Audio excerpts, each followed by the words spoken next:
मुंडा जाति तो मुंडा भाषा रे मु प्रथम कविता को आवृत्ति करी तापर मु चेष्टा करी ओडिया रे भाषांतर करी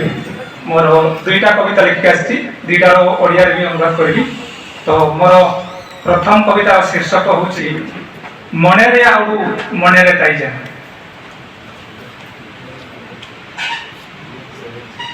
आलेया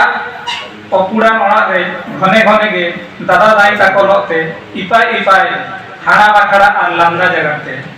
समय फारम लेना इशू राशिकाते समय ते आ दिन तायम बछर नेका के हिजुक सेनो जाना आनिन हारा राकाप जाना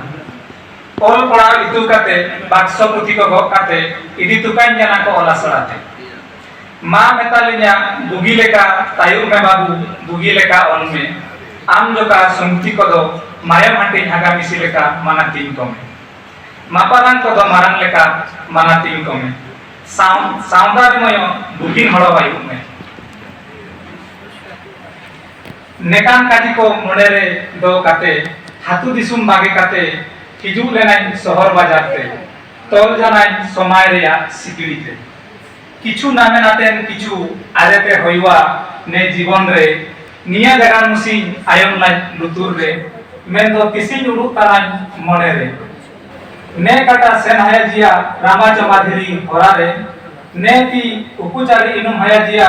लुसु पुंडू हटिया झुला रे ने में लेल हया जिया सकिन हराम बुढ़ी तकिन के पिणगी चेतान रे ने ने लुतुर आयम हया जिया गुरु कोचा हरन कुइलेरानिया हेरेम सिबिल दुरा निया काजी को उड़ू करेगे मेंदा जनतान बुड़ाम रेगे तिसिंग कार गापागे सेनाय हाथुते मेंदो समय रे आ सिक्रितिन थला गाना एडेते राजा रसनेगी सेना मने रे उड़ू मने रे गेताई जना मने रे उड़ू मने रे गेताई जना यार ओडिया भाषांतर होउची कवितार शीर्षक होउची मनर भावना मन रे रही गला आमर झाटी माटी कुड़िया घरे भाई भणी सभिए राग रुसारे केबे हस केबे कांदरे समय बितुथिला हस खुशी रे दिन परे मास परे बरस एमिति ही आसी चली गला मु भी धीरे धीरे बड़ हेली लेखा पढ़ा शिखिला परे नेई गले मते दुराश्रम रे मां कहिथिला मते काने भलरे ही रहिबो मधन पाठ पढ़ा रे सदा देबु मन सांग साथी को करिबु स्नेह गुरुजनन को देबु सम्मान जाति समाज रे रखिबो मान एमेतिका कथा सबु मने रखी जन्म माटी को छाड़िली